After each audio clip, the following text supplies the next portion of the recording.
നമസ്കാരം, എല്ലാവർക്കും പുതിയൊരു വീഡിയോയിലേക്ക് സ്വാഗതം. ഇന്ത്യയിലെ ടോപ്പ് ഗവൺമെന്റ് മെഡിക്കൽ കോളേജുകളിൽ ഒന്നാണ് ചണ്ഡീഗഡിലുള്ള PGIMER.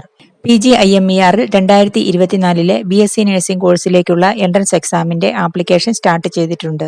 പെൺകുട്ടികൾക്ക് മാത്രമാണ് സീറ്റുകൾ ഉള്ളത്. ഓൾ ഇന്ത്യയിലുള്ള കുട്ടികൾക്ക് അപ്ലൈ ചെയ്യാം. അഡ്മിഷൻ ലഭിച്ചാൽ വളരെ കുറഞ്ഞ ഫീസിൽ 4 വർഷത്തെ പഠനം പൂർത്തിയാക്കാൻ സാധിക്കും. അപ്ലൈ ചെയ്യുവാനുള്ള ലാസ്റ്റ് ഡേറ്റ് ജൂൺ 30 അപേക്ഷ സമർപ്പണം തെറ്റില്ലാതെ ചെയ്യുവാനായിട്ട് ശ്രദ്ധിക്കണം. അപ്ലൈ ചെയ്യുന്ന സമയത്ത് എന്തെങ്കിലും തെറ്റുകൾ വന്നാൽ കറക്റ്റ് ചെയ്യുവാനായിട്ട് കറക്ഷൻ വിൻഡോ ഓപ്പൺ ആകുന്നതാണ്. ജൂലൈ 4 മുതൽ ജൂലൈ 5 വരെ നിങ്ങളുടെ ആപ്ലിക്കേഷനിൽ എന്തെങ്കിലും തെറ്റുകൾ വന്നിട്ടുണ്ടെങ്കിൽ അത് കറക്റ്റ് ചെയ്യുവാനായിട്ട് സാധിക്കും. എല്ലാ അപ്ഡേറ്റ്സുകളും PGIMERന്റെ വെബ്സൈറ്റിൽ മാത്രമാണ് പബ്ലിഷ് ചെയ്യുന്നത്. അതുകൊണ്ട് അപ്ലൈ ചെയ്യുന്ന എല്ലാ കുട്ടികളും റെഗുലർ ആയിട്ട് വെബ്സൈറ്റിൽ ചെക്ക് ചെയ്യണം. അതിനുവേണ്ടി ഇൻഡിവിജ്വലായിട്ട് മെസ്സേജുകൾ ഒന്നും തന്നെ വരുന്നതല്ല. എൻട്രൻസ് എക്സാം നടത്തി അതിന്റെ മാർക്കിന്റെ അടിസ്ഥാനത്തിൽ റാങ്ക് ലിസ്റ്റ് തയ്യാറാക്കിയാണ് BSc നഴ്സിംഗിന്റെ അഡ്മിഷൻ. കമ്പ്യൂട്ടർ ബേസ്ഡ് ടെസ്റ്റ് ആണ്. ജൂലൈ 26 ആണ് കമ്പ്യൂട്ടർ ബേസ്ഡ് എൻട്രൻസ് എക്സാം നടക്കുന്നത്. റിസൾട്ട് പബ്ലിഷ് ചെയ്യുന്ന എക്സ്പെക്ടഡ് ഡേറ്റ് ഓഗസ്റ്റ് 9 ആണ്. PGIMERന്റെ വെബ്സൈറ്റിലാണ് റിസൾട്ട് പബ്ലിഷ് ചെയ്യുന്നത്. www.pgimer.edu.in എന്ന വെബ്സൈറ്റിലാണ് റിസൾട്ട് പബ്ലിഷ് ചെയ്യുന്നത്. പബ്ലിഷ് ചെയ്യുന്ന റിസൾട്ടിൽ ഉയർന്ന റാങ്ക് ഉള്ളവരെയാണ് കൗൺസിലിംഗിന് വേണ്ടി സെലക്ട് ചെയ്യുന്നത്. കൗൺസിലിംഗ് സെലക്ഷൻ എല്ലാം ചണ്ഡീഗഡിൽ വെച്ചാണ് നടക്കുന്നത്. 2-3 ദിവസം സ്റ്റേ ചെയ്യേണ്ടതായിട്ടുണ്ട്. റിസൾട്ട് മാർക്ക് എല്ലാം PGIMERന്റെ വെബ്സൈറ്റിലാണ് ഡിക്ലെയർ ചെയ്യുന്നത്. നിങ്ങളുടെ അക്കൗണ്ടിൽ ലോഗിൻ ചെയ്ത് ചെക്ക് ചെയ്യണം. BSc നഴ്സിംഗിന്റെ കൗൺസിലിംഗിന് വേണ്ടിയുള്ള ഡോക്യുമെന്റ്സുകളുടെ വെരിഫിക്കേഷൻ നടത്തുന്നത് ഓഗസ്റ്റ് 11 ആണ്. കൗൺസിലിംഗ് നടക്കുന്നത് ഓഗസ്റ്റ് 12 രാവിലെ 11 മണിക്കാണ്. റിസൾട്ട് പബ്ലിഷ് ചെയ്തു കഴിയുമ്പോൾ കൗൺസിലിംഗിൽ സെലക്ഷൻ ലഭിച്ചിട്ടുള്ള കുട്ടികൾ പോകുവാനായിട്ടുള്ള തയ്യാറെടുപ്പുകൾ നടത്തണം. ആപ്ലിക്കേഷൻ ഫീസ് SC/ST വിഭാഗത്തിന് 1200 രൂപയും അതർ കാറ്റഗറിക്ക് 1500 രൂപയുമാണ്. PWBD വിഭാഗത്തിൽ ഉള്ളവർക്ക് ആപ്ലിക്കേഷൻ ഫീസ് നൽകേണ്ടതില്ല. ഡെബിറ്റ്, ക്രെഡിറ്റ്, നെറ്റ് ബാങ്കിംഗ് മുഖേന ആപ്ലിക്കേഷൻ ഫീസ് നൽകാവുന്നതാണ്. പെൺകുട്ടികൾക്ക് മാത്രമാണ് അപേക്ഷിക്കാവുന്നത്. പോസ്റ്റ് ബേസിക് BSc നഴ്സിംഗിന് ആൺകുട്ടികൾക്കും പെൺകുട്ടികൾക്കും അപേക്ഷിക്കാം. ടോട്ടൽ 93 സീറ്റാണ് ഉള്ളത്. ഇതിൽ general category 47 seat, SC category 14 seat, ST category 7 seat, OBC category 25 seat എന്നിങ്ങനെ സീറ്റുകൾ മാറ്റി വെച്ചിട്ടുണ്ട്. ഫിസിക്കലി ഡിസേബിൾഡ് ആയിട്ടുള്ളവർക്ക് വേണ്ടി 5 സീറ്റാണ് മാറ്റിവെച്ചിരിക്കുന്നത്. ഫിസിക്കലി ഡിസേബിൾഡ് ആയിട്ടുള്ളവർ അപ്ലൈ ചെയ്യുമ്പോൾ 40% മുതൽ 50% വരെ ഡിസബിലിറ്റി ഉള്ളവർ ആയിരിക്കണം. അത് തെളിയിക്കുന്നതിന് വേണ്ട സർട്ടിഫിക്കറ്റുകൾ അപ്ലോഡ് ചെയ്ത് കൊടുക്കുകയും ചെയ്യണം. ജനറൽ EWS വിഭാഗത്തിൽ ഉള്ളവർ +2 ഫിസിക്സ്, കെമിസ്ട്രി, ബയോളജി 45% മാർക്കോടുകൂടി പാസ്സാവുകയും ഇംഗ്ലീഷ് തന്നെ 45% മാർക്കോടുകൂടി പാസ്സായിരിക്കുകയും വേണം. SC/ST OBC വിഭാഗത്തിൽ ഉള്ളവർക്ക് ഫിസിക്സ്, കെമിസ്ട്രി, ബയോളജി 40%വും ഇംഗ്ലീഷിൽ 40% മാർക്ക് ഉണ്ടായാൽ മതി. അപേക്ഷിക്കുവാനുള്ള പ്രായപരിധി 17 വയസ്സ് മുതൽ 35 വയസ്സ് വരെയാണ്. 1/9/1989 1/9/2007 ഇടയിൽ ജനിച്ചവർ ആയിരിക്കണം. ഓരോ കാറ്റഗറിയിലുമുള്ള റിസർവേഷൻ സീറ്റുകൾ ലഭിക്കുന്നതിന് വേണ്ടി അപ്ലൈ ചെയ്യുന്ന സമയത്ത് തന്നെ റിസർവേഷന് വേണ്ടിയുള്ള കാറ്റഗറി സർട്ടിഫിക്കറ്റുകൾ അപ്ലോഡ് ചെയ്ത് കൊടുക്കണം.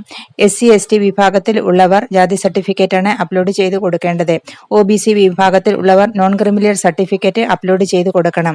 നോൺ ക്രിമിനൽ സർട്ടിഫിക്കറ്റ് 1/7/2023 30/6/2024 ഇടയിൽ എടുത്തത് ആയിരിക്കണം. വാലിഡിറ്റി ഉള്ളത് ആയിരിക്കണം. ഫിസിക്കലി ഡിസേബിൾഡ് ആയിട്ടുള്ളവർ സീറ്റ് റിസർവേഷൻ ലഭിക്കുന്നതിന് വേണ്ടി മെഡിക്കൽ ബോർഡിൽ നിന്ന് ലഭിക്കുന്ന 40 മുതൽ 50% വരെ ഡിസബിലിറ്റി ഉണ്ടെന്ന് തെളിയിക്കുന്ന സർട്ടിഫിക്കറ്റ് അപ്ലോഡ് ചെയ്ത് കൊടുക്കണം. കമ്പ്യൂട്ടർ ബേസ്ഡ് ടെസ്റ്റ് ആണ്. 1.5 മണിക്കൂറാണ് എക്സാമിന്റെ സമയം. ജൂലൈ 26 രാവിലെ 9 മണി മുതൽ 10:30 വരെയാണ് എക്സാമിന്റെ സമയം. അപ്ലൈ ചെയ്യുന്ന സമയത്ത് തന്നെ എക്സാമിനേഷൻ സിറ്റി സെലക്ട് ചെയ്യണം. ആദ്യം അപ്ലൈ ചെയ്യുന്നവർക്ക് എക്സാം സെന്ററിന്റെ വേക്കൻസി അനുസരിച്ച് എക്സാം സെന്റർ ലഭിക്കുന്നതാണ്. ആദ്യം അപ്ലൈ ചെയ്യുന്നവർക്ക് അവരുടെ താല്പര്യത്തിനനുസരിച്ചുള്ള എക്സാം സെന്ററുകൾ ലഭിക്കുന്നതാണ്. അപ്ലൈ ചെയ്യുവാനായിട്ട് നിങ്ങൾ ലേറ്റ് ആകും തോറും നിങ്ങൾക്ക് താല്പര്യമുള്ള സെന്ററുകൾ ലഭിക്കാനുള്ള സാധ്യതകളും കുറയും. ഓരോ എക്സാം സെന്ററിന്റെയും വേക്കൻസി അനുസരിച്ചാണ് സെന്ററുകൾ ലഭിക്കുന്നത്. 14 സീറ്റുകളിലാണ് എക്സാം സെന്ററുകൾ ഉള്ളത്. കമ്പ്യൂട്ടർ ബേസ്ഡ് ടെസ്റ്റിന് 100 ചോദ്യങ്ങൾ ആണ് ഉള്ളത്. ഒരു ചോദ്യത്തിന് 1 മാർക്ക് വീതം 100 ചോദ്യങ്ങളാണ് ഉള്ളത്. 0.25 നെഗറ്റീവ് മാർക്കിംഗ് ഉണ്ട്. BSc നഴ്സിംഗിന്റെ എൻട്രൻസ് എക്സാമിന്റെ സബ്ജക്റ്റുകൾ: നഴ്സിംഗ് ആപ്റ്റിറ്റ്യൂഡിൽ നിന്ന് 20 ചോദ്യങ്ങൾ, ഫിസിക്സ് 20 ചോദ്യങ്ങൾ, കെമിസ്ട്രി 20 ചോദ്യങ്ങൾ, ബയോളജി 20 ചോദ്യങ്ങൾ, ഇംഗ്ലീഷ് 20 ചോദ്യങ്ങൾ. ഇങ്ങനെ ടോട്ടൽ 100 ചോദ്യങ്ങൾ, 100 മാർക്കിന്റെ 100 ചോദ്യങ്ങളാണ് ഉള്ളത്. പ്ലസ് 1ലെയും പ്ലസ് 2ലെയും സിലബസിൽ നിന്നുള്ള ചോദ്യങ്ങളാവും എക്സാമിന് ഉണ്ടാവുക. SC, ST, OBC, PWBD, general, PGIMRലെ സർവീസ് കാൻഡിഡേറ്റ്സ് എന്നിവർക്ക് വേണ്ടിയെല്ലാം സീറ്റ് റിസർവേഷനുകൾ ഉണ്ട്. ക്വാളിഫയിങ് മാർക്ക് ജനറൽ വിഭാഗത്തിന് 50% SC, ST, OBC വിഭാഗത്തിന് 40%, ജനറൽ PWBD വിഭാഗത്തിന് 45%, SC, ST, OBC, PWBD വിഭാഗത്തിന് 40% ക്വാളിഫയിങ് മാർക്ക് ഉണ്ടായിരിക്കണം. സെലക്ഷൻ ലഭിക്കുന്നവർ കൗൺസിലിംഗ് സമയത്ത് തന്നെ ഫസ്റ്റ് ഇയറിലെ ഫീസുകൾ മുഴുവനും നൽകേണ്ടതായിട്ടുണ്ട്. Tuition fees, hostel charges, room rent, electricity charges തുടങ്ങിയ എല്ലാ ഫീസുകളും അഡ്മിഷൻ സമയത്ത് തന്നെ നൽകേണ്ടതായിട്ടുണ്ട്. സെലക്ഷൻ ലഭിക്കുന്നവർക്ക് ഇൻസ്റ്റിറ്റ്യൂട്ട് തന്നെ നടത്തുന്ന മെഡിക്കൽ എക്സാമിനേഷൻ ഉണ്ടായിരിക്കുന്നതാണ്. BSc നഴ്സിംഗിന് അഡ്മിഷൻ സമയത്ത് ഫീസ് ഇനത്തിൽ 835 രൂപയും സെക്യൂരിറ്റി ആയിട്ട് 5000 രൂപയുമാണ് നൽകേണ്ടത്. 5000 രൂപ റീഫണ്ടബിൾ ആണ്. 4 വർഷത്തെ പഠനത്തിന് ശേഷം തിരികെ ലഭിക്കുന്നതാണ്. ഹോസ്റ്റൽ സെക്യൂരിറ്റി ആയിട്ട് 1500 രൂപയും ഹോസ്റ്റൽ ഫണ്ട് ആയിട്ട് 2000 രൂപയും നൽകണം. ഹോസ്റ്റൽ സെക്യൂരിറ്റി ആയിട്ട് നൽകുന്ന 1500 രൂപ റീഫണ്ടബിൾ ആണ്.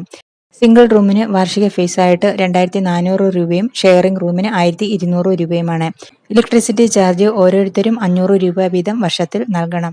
കൂളർ ഉപയോഗിക്കുന്ന സമയത്ത് സിംഗിൾ റൂമിന് 500 രൂപയും ഷെയറിംഗ് റൂമിന് 250 രൂപയുമാണ് ഓരോരുത്തരും നൽകേണ്ടത്. ലാസ്റ്റ് കൗൺസിലിംഗിന് ശേഷം കോഴ്സ് ഡിസ്കണ്ടിന്യൂ ചെയ്യുന്നവർ പെനാൽറ്റി ആയിട്ട് 25,000 രൂപ നൽകണം. അപ്ലൈ ചെയ്യുന്ന സമയത്ത് റിസർവേഷന് വേണ്ടിയിട്ടുള്ള ഡോക്യുമെന്റ്സുകൾ അപ്ലോഡ് ചെയ്ത് കൊടുക്കണം. SC, ST വിഭാഗത്തിൽ ഉള്ളവർ കാസ്റ്റ് സർട്ടിഫിക്കറ്റാണ് അപ്ലോഡ് ചെയ്ത് കൊടുക്കേണ്ടത്. OBC വിഭാഗത്തിലുള്ളവർ നോൺ ക്രിമിനൽ സർട്ടിഫിക്കറ്റ് പ്രോസ്പെക്ടസിൽ പറഞ്ഞിരിക്കുന്ന 1/7/2023 30/6/2024 ഇടയിൽ ഉള്ളത് എടുത്തതാണ് അപ്ലോഡ് ചെയ്യേണ്ടത്. PWBD റിസർവേഷൻ സീറ്റ് ലഭിക്കുന്നതിന് വേണ്ടി 40% മുതൽ 50% വരെ ഡിസബിലിറ്റി ഉണ്ടെന്ന് തെളിയിക്കുന്ന സർട്ടിഫിക്കറ്റ് അപ്ലോഡ് ചെയ്ത് കൊടുക്കണം. അപ്ലോഡ് ചെയ്ത് കൊടുക്കുന്ന ഡോക്യുമെന്റ്സുകളിലെല്ലാം അതുമായി ബന്ധപ്പെട്ട അധികാരികൾ അറ്റസ്റ്റ് ചെയ്തത് ആയിരിക്കണം. എഡ്യൂക്കേഷണൽ ക്വാളിഫിക്കേഷൻ തെളിയിക്കുന്നതിനുള്ള 10ലെയും 12ലെയും സർട്ടിഫിക്കറ്റുകൾ, mark list, date of birth, category തെളിയിക്കുന്നതിനുള്ള സർട്ടിഫിക്കറ്റുകൾ, റിസർവേഷൻ സർട്ടിഫിക്കറ്റുകൾ എന്നിവയെല്ലാം അപ്ലൈ ചെയ്യുന്ന സമയത്ത് തന്നെ അപ്ലോഡ് ചെയ്ത് കൊടുക്കണം. PGIMRന്റെ പ്രോസ്പെക്ടസ് വെബ്സൈറ്റിൽ പബ്ലിഷ് ചെയ്തിട്ടുണ്ട്. അത് ഡൗൺലോഡ് ചെയ്തെടുക്കണം.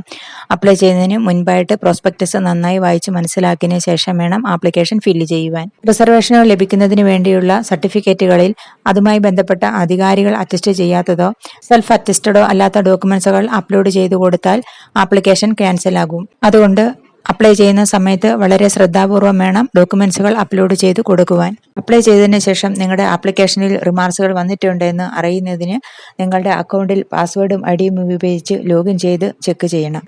ആപ്ലിക്കേഷൻ ഫോം കംപ്ലീറ്റ് ആയിട്ട് ഫില്ല് ചെയ്തതിന് ശേഷം സബ്മിറ്റ് ചെയ്യണം. അതിനുശേഷം ആപ്ലിക്കേഷൻ ഫോമിന്റെ പ്രിന്റ് ഔട്ട് എടുക്കണം. ഫില്ല് ചെയ്ത് കൊടുക്കുമ്പോൾ കാറ്റഗറിയിൽ എന്തെങ്കിലും മിസ്റ്റേക്ക് വന്നാൽ ആപ്ലിക്കേഷൻ സബ്മിറ്റ് ചെയ്തതിന് ശേഷം അത് ചേഞ്ച് ചെയ്യുവാനായിട്ട് സാധിക്കുകയില്ല. അതുകൊണ്ട് ആപ്ലിക്കേഷൻ സബ്മിറ്റ് ചെയ്യുന്നതിന് മുൻപായി തെറ്റുകൾ ഉണ്ടോ എന്ന് ചെക്ക് ചെയ്തതിന് ശേഷം വേണം സബ്മിറ്റ് ചെയ്യുവാൻ. അപ്ലോഡ് ചെയ്തു കൊടുക്കുന്ന ഡോക്യുമെന്റ്സുകളിലെല്ലാം അതുമായി ബന്ധപ്പെട്ട അധികാരികൾ അറ്റസ്റ്റ് ചെയ്തതോ അല്ലെങ്കിൽ സ്വയം സാക്ഷ്യപ്പെടുത്തിയതോ ആയിരിക്കണം. അങ്ങനെ അല്ലാത്ത ആപ്ലിക്കേഷനുകൾ ക്യാൻസൽ ആകുന്നതാണ്. തുടർന്നുള്ള അലോട്ട്മെന്റുകളിൽ പങ്കെടുക്കാൻ അനുവദിക്കുന്നതുമല്ല. ആപ്ലിക്കേഷൻ സബ്മിറ്റ് ചെയ്തതിന് ശേഷം അതിന്റെ പ്രിന്റ് ഔട്ട് എടുക്കണം. പിന്നീടുള്ള ആവശ്യങ്ങൾക്ക് വേണ്ടി സൂക്ഷിച്ചു വെക്കണം. അഡ്മിറ്റ് കാർഡ് PGIMRന്റെ വെബ്സൈറ്റിലാണ് പബ്ലിഷ് ചെയ്യുന്നത്. നിങ്ങളുടെ അക്കൗണ്ടിൽ പാസ്വേഡും ഐഡിയും കൊടുത്ത് ലോഗിൻ ചെയ്ത് ഡൗൺലോഡ് ചെയ്ത് എടുക്കാം. റിസൾട്ട്, മാർക്ക് എല്ലാം PGIMRന്റെ വെബ്സൈറ്റിലാണ് പബ്ലിഷ് ചെയ്യുന്നത്. അതുകൊണ്ട് വെബ്സൈറ്റ് റെഗുലർ ആയിട്ട് ചെക്ക് ചെയ്യണം. അപ്ലൈ ചെയ്യാനുള്ള ലാസ്റ്റ് ഡേറ്റ് ജൂൺ 30 ആണ്. Computer based entrance exam July 26 തീയതിയാണ്. വീഡിയോ എല്ലാവർക്കും ഇഷ്ടപ്പെട്ടു എന്ന് വിചാരിക്കുന്നു. അടുത്ത ഒരു വീഡിയോ ആയിട്ട് വരുന്നത് വരെ ബൈ.